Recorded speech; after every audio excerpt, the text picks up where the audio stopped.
protests were triggered by deep economic pain. አሜሪካ ጦሯን ወደ ኢራን እያስጠጋች ነው። በመካከለኛው ምስራቅ አንቀሳቀሰች። እንግሊዝና አሜሪካም ዜጎቻቸው ወደ እስራኤል እንዳይጓዙ ከለከሉ አሊያም ማስጠንቀቂያ ሰጡ። በቀናት ውስጥ ኢራን ላይ ጥቃት ሰነዘር ይችላል በሚል ኢራን እንደዚሁ ስጋት ተቀመጠባት። ከዛ ውጭም አሜሪካም እዚህ ልክ የተንቀሳቀሰች ነው ተባለ። እስራኤል ደግሞ በቀናት ውስጥ ኢራን ላይ ጥቃት ሰነዘራል በሚል አሳስፋ እየጠበቀች ነው። ኢራንን ብትሆን እጇን አጣጥፋ እንደማትቀመጥ አሳወቀች። ቱርክ ከጦር ይልቅ ውይይት በጎ ነው የሚል ሀሳብ ሰጠች። ዛሬ ኢራንና አሜሪካን በተመለከተም ዓለማችን መገናኛ ብዙኃን አንድ በኩል ሰላም ያለ ይመስላል፣ ሌላ በኩል ደግሞ የጦርነት ነጋሪት ሲሰማው ቀጥሏል። ኢራንን የምታወጣው መግለጫ እጅግ አስቸጋሪ ሆነ መጥቷል። ፕሬዚዳንት ዶናልድ ትራምፕ ደግሞ ያዘናጉ ሳይሆኑ አይቀርም እንጂ መምታታቸው አይቀርም እየተባለ ይገኛል። ምክንያቱም የሚወስዷቸው እርምጃዎች አስቸጋሪ ከመሆናቸውን ባሻገር እንቅስቃሴያቸው ሁሉ በኢራን የመጠጋት ሆነና የአሜሪካ ተዋጊ ጀቶች መንቀሳቀሳቸው ሰምተዋል። ቢያንስ ግዙፍ KC-135 ወታደራዊ አውሮፕላኖች በዚህ አካባቢ ተንቀሳቅሰዋል። እነዚህ KC-135 ወታደሮች በአየር ላይ ነዳጅ መቅዳት የሚያስችል አቅም ያላቸውና ስጋታቸውን በአየር ላይ ነዳጅን መሙላት እንደሆነ ተሰጥተዋል። ከዚህ ቀደም የአሜሪካ ኃይሎች በተለይም በላይ ሰዋሪ ወይም ራዳር ውጭ መሆን የሚችሉ ቦምበሮች ሲንቀሳቀሱ አብረው የመጡት አይነት workers, business owners, and low-income families all struggling with rising costs. As the demonstrations intensified, they widened to include politically motivated groups, including factions openly calling for the toppling of the Islamic Republic. At the same time, President Masoud Pezeshkian pressed ahead with long-delayed economic reforms, cutting hidden subsidies, raising taxes and moving to dismantle multiple exchange rates long blamed for corruption. We ask people to help us get through this economic crisis as we tackle the root causes of corruption and profiteering. Those who abuse the economic system internally and externally will not be happy. The enemy is trying to take advantage of this. Unlike the 2022 protests sparked by the death and police custody of Mahsa Amini, which focused on social freedoms, this wave is rooted in economic collapse and widening political mistrust. With inflation high and rival narratives hardening, the economic drivers that brought people to the streets have yet to be resolved. Ali Hashim, Al Jazeera. Don't miss out. Get the full picture. Subscribe to Al Jazeera for reliable news, expert insight. Like, share, stay ahead. ራሳችንን አንጥለም ላሹ ይኖረናል በእጃችን የሚል በመሆኑ ቀላሉ ሊታያችም እየተባለ ይገኛል።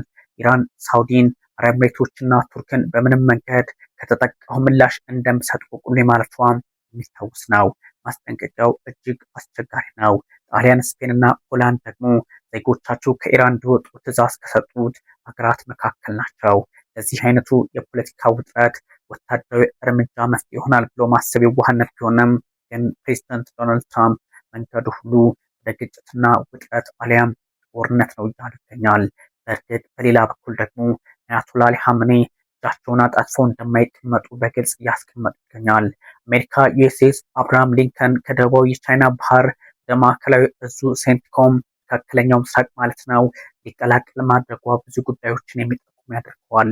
በዋሽንግተንና በቴህራን መካከል ያለው ውጥረት ከባድ የሆነ መምጣቱን በግልጽ የሚጠቁም ነው። ወደ ማዕከላዊ እዙ ቀጠና ማለትም ሴንትኮም ለመድረስ ሳምንት ሊፈጅ እንደሚችል ተነግሯል። በዚህም ሳይሆን አይቀርም ፕሬዚዳንት ዶናልድ ትራምፕ በሰዓታት ውስጥ ኢራንን ሊመቱ ይችላሉ የተባለውን በተወሰነ ያዘገዩት እየተባለ ይገኛል። አብርሃም ሊንከን የጦር መርከብ ስትራይክ ቡድን 3 ከዊንግ 9 ጋር እንደዚሁም ደግሞ ከበርካታ ኢላማቸውን ጠብቀው ጥቃት ሰንዛሪ ሚሳይሎች ጋር ተንቀሳቅሳለች ነው የተባለው። ኤርዊንግ 9 ተዋጊ ጀቶችን፣ ኤሌክትሮኒክ ጥቃቶችንና አየር ወለዶችን እንዲሁም ሎጂስቲክ እና የሄሊኮፕተር ስኳድሮንስ ከ70 በላይ አውሮፕላኖችን አካቶ የተንቀሳቀሰ ነው። ይህ ደግሞ በእርግጥም የአንድ ሀገር ትልቅ ጦር የተንቀሳቀሰ ያህል ይቆጠራል። የአንድ ሀገር ጠቅላላ ጦር ያለውን ሀብት አሜሪካ እንዳንቀሳቀሰች ተነግሯል።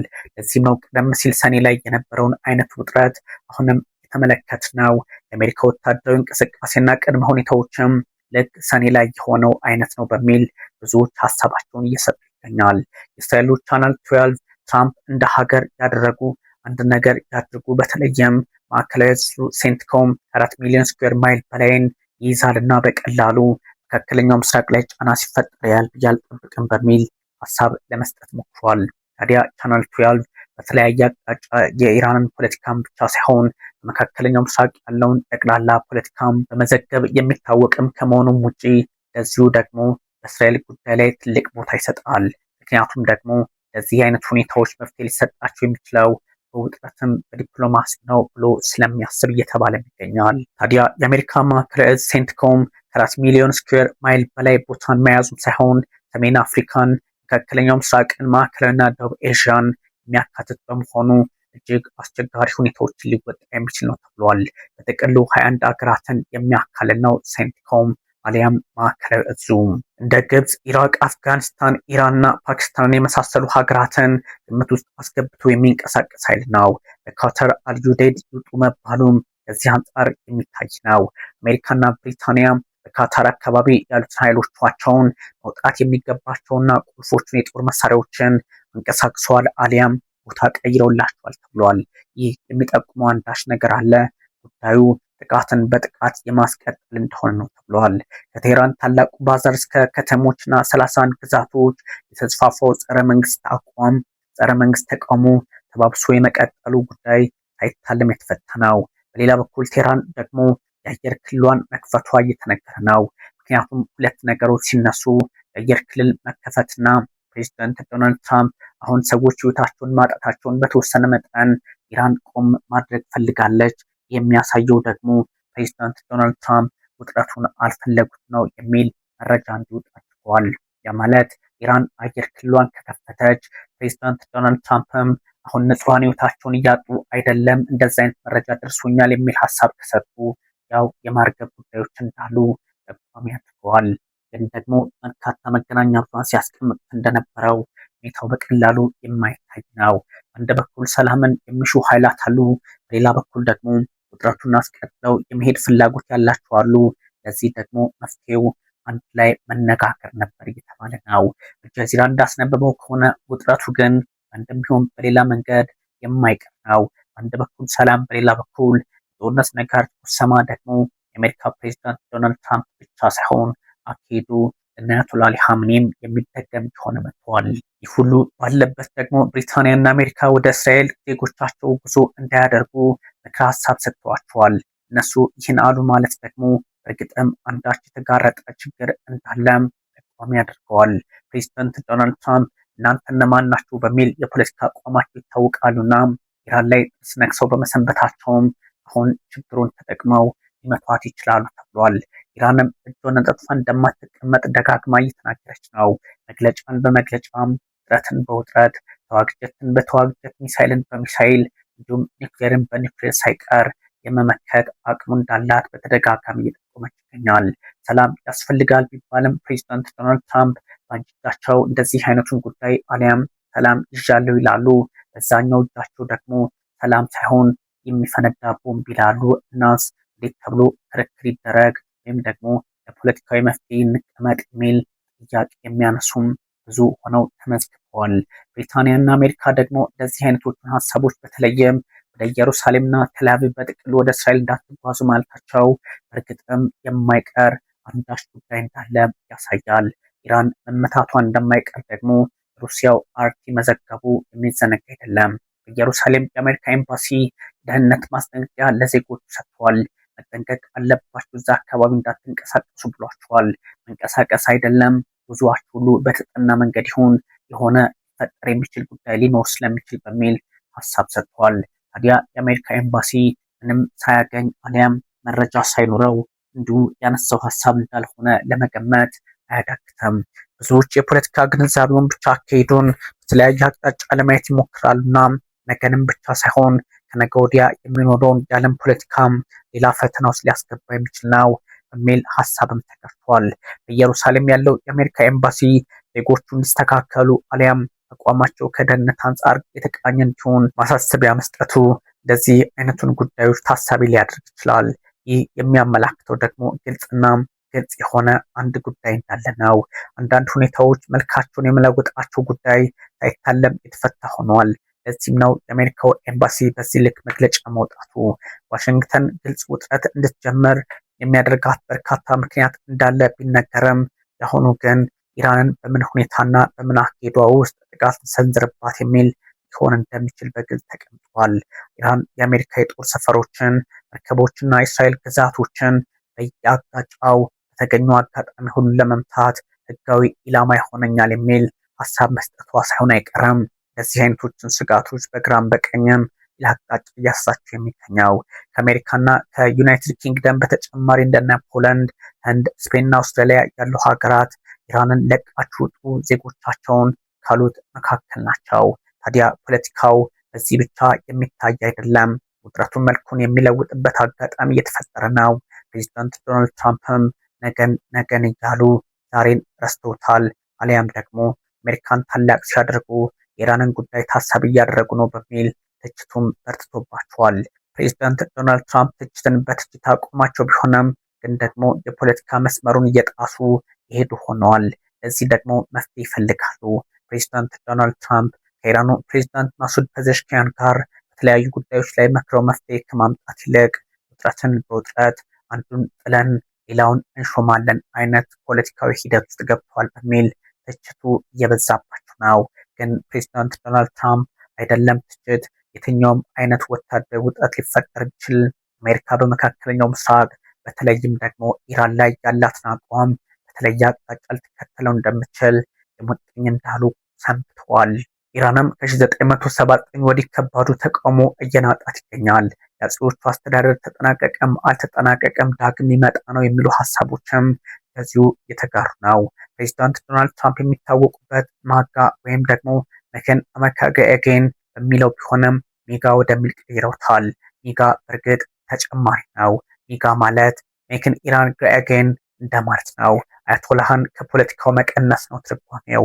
ያ ማለት አያቶላዎቹ በሌሉበት ሁኔታ የሻህ አስተዳደር ድጋሜ ቦታው ላይ ይኖር ሊያም ደግሞ አሜሪካ የምትፈልገው አስተዳደር ይመስረት ነው ጉዳዩ።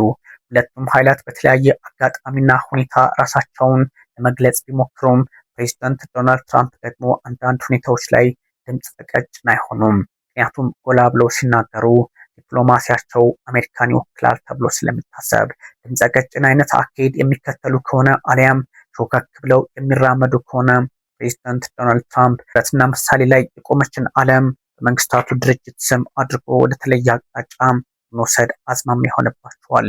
ግን ፖለቲካዊ ሂደቱ ቀላል እንዳልሆነ ለመገመት አያዳግትም። ከዚህ ቀደም የነበሩ ወታደራዊ እንቅስቃሴዎች አሁንም እየተደገሙ ነው። ዩኤስኤስ ጀራልድ ፎርድ የጦር መርከብ ሜዲትራኒያን አንቀሳቅሳ ከዚህ ቀደም መስፈሯ ይታወሳል። ከሜዲትራኒያን ተንቀሳቅሳ ደግሞ ወደ ካሪቢያን መሄዷ የሚዘነጋ አይደለም። ግዙፍ የጦር መርከብ እንቅስቃሴ ነው። በኢራን ላይ የተወሰደው እርምጃ ደግሞ በዚህ ልክ በመሆኑ ይታወሳል። ዩኤስኤስ ጀራልድ ፎርድ ከኖርፎክ ቨርጂኒያ ተንቀሳቅሳ ወደ መካከለኛው ምስራቅ አሊያም ሜዲትራኒያን ባህር አካባቢ ስትቆም መልቋን ስትጥል የነበረው ኢራን ወዲያውኑ መመታት ነበር። አሁን እንደዛ ባይሆንም የተለያዩ እንቅስቃሴዎች ተጀምረዋል። ኢራን በካሪቢያን አካባቢዎች የተለያዩ ሂደቶችን እየተከተለች ትገኛለችና ነው አሁን በካሪቢያን ትገኛለች። ዩኤስኤስ ጀራልድ ፎርድ ሳውዝ ኮምን ለማገዝ አሊያም ለቬንዙዌላው ፕሬዚዳንት ያሉ አካሄዶችን ለመከተል ኢላማ ያደረገ ነበር ተብሏል። የላቲንን ዘመቻ ለማቀላጠፍ ነው። ኢራኑ የመጨረሻው ሻህ ወይንም የአጼው ልጅ ረዛ ፓህላቪ ኢራንን የመምራት ፍላጎት እንዳላቸው በተወሰነ መጠን ሀሳቦች ተጋርተዋል። በአሜሪካ ይገኛሉ። ነፃ ኢራን ታሻናለች በሚል ሀሳባቸውን መስጠት ላይ ይገኛሉ። ፕሬዚዳንት ዶናልድ ትራምፕ ደግሞ የኢራን አብዮት ተከትሎ የመጡ ጣጣዎች አያቶላውያን በመሆኑ በቀላሉ ፖለቲካዊ ግንዛቤ መፍጠር አልተቻለም፣ ቴህራን ውጥረት ናት በሚል ሀሳባቸውን አጠንክረው በትችት መልክ ሲገልጹ ይታወቃሉ። ለዚህ ደግሞ አንዳንድ ድምፆችን መቀነስ ያስፈልጋል። የዓለም የፖለቲካ ስርዓትና አውድ በዚህ ልክ ይቋጫል ብዙዎች የሚያነሱት ነው።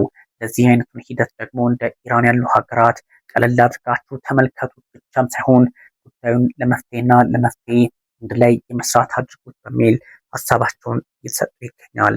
ታዲያ በፖለቲካ መንገድም ብቻ ሳይሆን በተለያዩ የዓለማችን ክፍሎች ያሉትን የፖለቲካ ሂደቶችና እንቅስቃሴዎች ጫናን በጫናን ብቻ ሳይሆን ለመፍትሄ ብንሰራ መልካም ነው የሚል ፖለቲካዊ አውድና አቋም ያላቸው ሰዎች ቁጥራቸው እየተበራከተ መጥቷል። ዓለም በዚህ የፖለቲካ ስርዓት ውስጥም ብቻ ሳትሆን በተለየ አቅጣጫ ልትመለከተው የምትችለው ነው የኢራንና የአሜሪካ ውጥረት እየተባለ ይገኛል። አሜሪካና ኢራን በዚህ ልክ ውጥረታቸውን አጠናክሮ የሚቀጥሉ ከሆነ ማን መፍትሄ ያመጣል እጅግ አስቸጋሪ በመሆኑ ፕሬዚዳንት ዶናልድ ትራምፕ ጉዳዩን ትንሽ ቀዝቀዝ ቢያደርጉት በሚል በርካቶች የተማጸኗቸው ይገኛል። የአሜሪካው ፕሬዚዳንት ዶናልድ ትራምፕ ኢራን ተቃዋሚዎችን ህይወታቸውን መቅጠፏን እያቆመች ነው በሚል ሀሳብ መስጠታቸው ምናልባት ውጥረቱ ሊቀንስ ይችላል በሚል ሀሳብ ደግሞ ትንሽ ተስፋ ተጥሏል። አሁን የዲፕሎማሲ ጉዳይ ብቻ ሳይሆን ወታደራዊ አቅምን ዓለም በተለያየ አቅጣጫ የምታይበት እንደሆነ ተነግሯል። የተባበሩት መንግስታት የጸጥታው ምክር ቤት ዩኤንኤስሲ በድጋሚ በኢራን ጉዳይ ላይ መሰብሰቡ ደግሞ እንደማይቀር በግልጽ ተቀምጧል። መቼስ የመካከለኛው ምስራቅ ጉዳይ የነዳጅ ፖለቲካና የዓለምን የፖለቲካ ስርዓት የመቃኘት በመሆኑ በቀላሉ አይታይም የተባለ ይገኛል። የተባበሩት መንግስታት የጸጥታው ምክር ቤት በኢራን የተቀሰቀሰውን ተቃውሞና የተፈጠረውን ውጥረት ተከትሎ ለሁለተኛ ጊዜ ስብሰባ እንደማያካሄድ ተነግሯል። በአሜሪካ ጠያቂነት ይካሄዳል በተባለው የምክር ቤቱ ስብሰባ ላይ 2000 በላይ ተቃዋሚዎች ተገለውበታል። አሊያም ከ2500 በላይ የተባለውን ኢራናውያን ተቃውሞ እንቅስቃሴና ሀገሪቱ ስላለ ሁኔታ ውይይት ይደረጋል ተብሎ ይጠበቃል። ፕሬዚዳንት ዶናልድ ትራምፕ ይህን ሲያቀርቡ ምናልባትም በታሪካው አሜሪካም የመጀመሪያ ጊዜ መንግስታቱ ድርጅትን አማክራ ኢራን ላይ ጥቃት ልትሰነዝር ትችል ይሆን የሚል ሀሳብ እየወጣ ነው። በእርግጥ ቻይናና ራሻን የመሳሰሉ ሀገራት በጉዳዩ ላይ ስለማይስማሙ ሁኔታው እንደዚሁ እዳው ገብስ ተብሎ የሚታለፍ ላይሆን ይችላል። ሶስተኛ ሳምንቱን ወይም ደግሞ 18ኛ ቀኑን ይዟል የኢራን አብዮታዊ ተቃውሞ። ህዝባዊ ተቃውሞ እጅግ አስቸጋሪ ነው።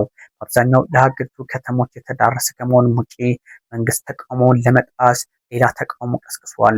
ተቃውሞን በተቃውሞ አካሄድ ኢራን ምናልባትም አስቸጋሪ ሁኔታዎች ልትገባ እንደምትችል ግልጽ ያሳያል። የደካማ መንግስት ባህሪ ሊሆን ይችላል። ተቃዋሚዎች ሀሳባቸውን ሲገልጹ መፍትሄ ከመስጠት ሌላ ተቃዋሚ ማስነሳት የአንድ ያላደገ ሀገር ባህሪ መሆኑን ግን ታሳቢ ማድረግ ያስፈልጋል። በርካታ የአፍሪካ ሀገራት መሪዎች ተቃውሞን በተቃውሞ ማቆም አሊያም ደግሞ አንዱ ስብሰባ ሲጠራ መንግስትን ደጋፊ ደግሞ በሌላ ስብሰባ መጥራት የአፍሪካ ሀገራት ወይም ደግሞ የአፍሪካ መሪዎች ባህሪ እንጂ የፋርሶች አልነበረም በሚል የተለያዩ መገናኛ ብዙሃን ሊዘግቡት ይገባል ተብሏል። ፋርሶች ስልጡንና ዲሞክራሲን ጠንቅቀው የሚረዱ አያቶላዎቹ መጥተው እንደዚህ አይነት ጫና ውስጥ ያስገቧቸው ፐርሺያ ስልጣኔ ባለቤቶችን በመሆናቸው ጉዳዩን በተለየ አቅጣጫ የሚያዩ ምናልባትም ለዓለም መሰረት ሆነው በቀጠሉ ይባልላቸዋል። ለዚህም ነው ደግሞ መሪዎቻቸውና አያቶላ አሊ ኻሜኒ ተቃውሞን በተቃውሞ ማድረጋቸው ለኢራን የማያስብ የፖለቲካ አውድ በሁሉም አቅጣጫ እንዳለ የሚጠቁመው። ከ2000 በላይ ሰዎች ህይወታቸውን አጥተዋል። ታዲያ የመንግስት የጸጥታ ኃይላት ደግሞ በርካታ ናቸው፣ ህይወታቸውን ካጡት መካከል ማለት ነው። የተባበሩት መንግስታት የጸጥታው ምክር ቤት ከሳምንት በፊት በኢራን ጉዳይ ላይ አስቸኳይ ስብሰባ ማድረጉ የሚዘነጋ አይደለም። አሁን ደግሞ በሀገሪቱ ስላለው ሁኔታ ማብራሪያ ይቀርብለታል እየተባለ ነው። አምነስቲ ኢንተርናሽናል የመንግስታቱ ድርጅት የጸጥታው ምክር ቤት ዩኤንኤስሲ ኢራን ውስጥ ተጨማሪ ህይወት የማጥፋት ጉዳይ ሳይቀጥል ያስቆም የሚል ሀሳብ መስጠቱ ይታወሳል። ግን ደግሞ ፖለቲካው ሌላ በመሆኑ በቀላሉ የሚያዩ ሰዎች እንደሌለ ተነግሯል። ኢራን ፖለቲካውን በዚህ አጋጣሚ እንደምታየው ቢነገርም ፖለቲካዊ ብቻ ሳይሆን ጫናውን በጫና የመፍታት አውድ ውስጥ ናት ተብሏል። ስታርሊንክ ኢራናውያን በነፃ ኢንተርኔት እንዲጠቀሙ መፍቀዱ ደግሞ አንድ ላይ ተባብሮ ምዕራባውያን እነዚሁ በምስኪን ኢራናውያን ወይም ደግሞ አያቶላ መራሹ ላይ ጫና ሊፈጥሩ እንደሆነ በግልጽ ያሳያል። የዓለም ቁጥር 1 ሀብታም ወይም ቱጃር ኤለን መስክ ንብረቱ ነው የሳተላይት ኢንተርኔት አቅራቢ ነው። ስታርሊንክ ኢራን ውስጥ ከክፍያ ነፃ የሆነ ኢንተርኔት አገልግሎት ማቅረብ ጀምሯል። ደግሞ የሚያሳየው ኢራንን በትብብር እናጥፋት አይነት ሆኗል። ኢራን መንግስት በሀገሪቱ ውስጥ ያለውን የኢንተርኔት አቅርቦት ማቋረጡ ነው ይህን የሆነው። በሳተላይት የሚሰራው ስታርሊንክ ወርሃዊ ክፍያ እየፈጸሙ ይጠቀሙ የነበሩ ኢራናውያን አገልግሎቱን በነፃ ሊያገኙ ተፈቅዶላቸዋል። ኤለን መስክ ይህን ያደረጉት በኢራን ለውጥ ያስፈልጋል ብለው ሳይሆን በኢራን ፖለቲካ ውስጥ እና አያቶላ አሊ ኻሜኒ ሊኖሩ አይገባም ከሚል የፖለቲካ ፍላጎት አንጻር እንደሆነም ለመገመት አያዳግትም ተብሏል። ፖለቲካ አትበሉብን፣ አሁን ያለውን ሁኔታ ግምት ውስጥ አስገቡ። ብዙዎች እንደ ሀሳብ ሊያነሱት ቢችሉም ግን ደግሞ ፕሬዚዳንት ዶናልድ ትራምፕም ሆኑ የራሳቸው አጋሮች እንደነ ኤለን መስክ ያሉት በኢራን ጉዳይ ላይ አብሮ መስራት ጀምረዋል። ምንም እንኳን ትራምፕና ኢለን መስክ ቢቃቃሩም አሁን በኢራን ጉዳይ ግን አንድ ላይ እየሰሩ ይገኛል ተብሏል። ፕሬዚዳንት ዶናልድ ትራምፕ ተቃዋሚዎች በተለያየ አቅጣጫ ሂዳችሁ ተቋማትን በመያዝ አሜሪካም እያገዘቻችሁ በተለያዩ ቦታዎች ላይ መንግስት ለውጥ ብለው ነበረ። አሜሪካና ዩናይትድ ኪንግደም የተወሰኑ ወታደሮቻቸውን ከካታር ማስወጣት መጀመራቸው ይታወሳልና የሚቀርም እንዳልሆነ በግልጽ ተቀምጧል።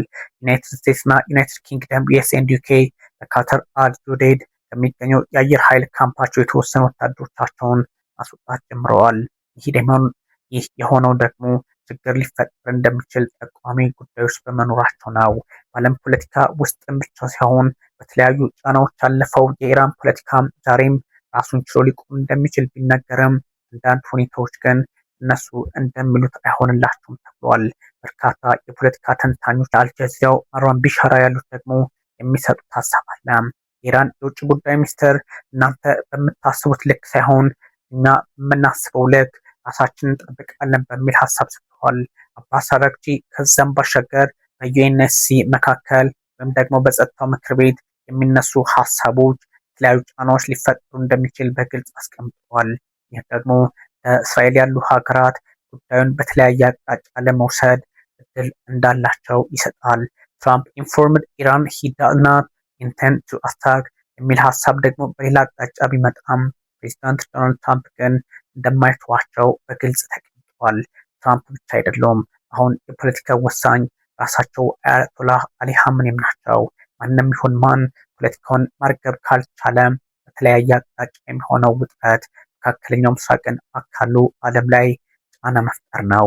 ቢያንስ እንኳን ያሉ ምጣኔ ሀብት ባለሙያዎች እንደዚሁ በቀላሉ የሚታይ ባለመሆኑ ችግሩን በተለየ አቅጣጫም የሚያይ ሰው ካለ እንዲገነዘበው ነዳጅ ይወደድበታል የሚለውን ለማንሳት ሞክረዋል። ብዙ ጉዳዮች በተለያየ አቅጣጫ የሚታዩና ከፖለቲካው አንጻርም ብቻ ሳይሆን ምን አለ ምን ተፈጠረ የሚለውን መቃኘት በተለየ አቅጣጫ ማየት የሚያሻበት ጊዜ ተደርሷልና ዓለም የፖለቲካ ስርዓትና ሂደቱ አተረጓጎም ሊኖረው ይገባል ተብሏል። ይህ የፕሬዚዳንት ዶናልድ ትራምፕ ጊዜም አይደለም። በተለየ መንገድ ፖለቲካውን ማለዘብና ማየት ያሻል። ብዙዎች የሚፈልጉት ነው። አሁን በተለያየ አቅጣጫ ያለው በተለይም መንግስታት የሚከተሉት ርዕዮት ግልጽና ግልጽ ነው። በዛም ይሁን በዚህ ያለው የፖለቲካ ሂደት ከነ መሐመድ ረዛ ፓህላቪ የፖለቲካ ግንዛቤ ጋር አብሮ ይሄድ የሚችልም ነው እየተባለ ይገኛል።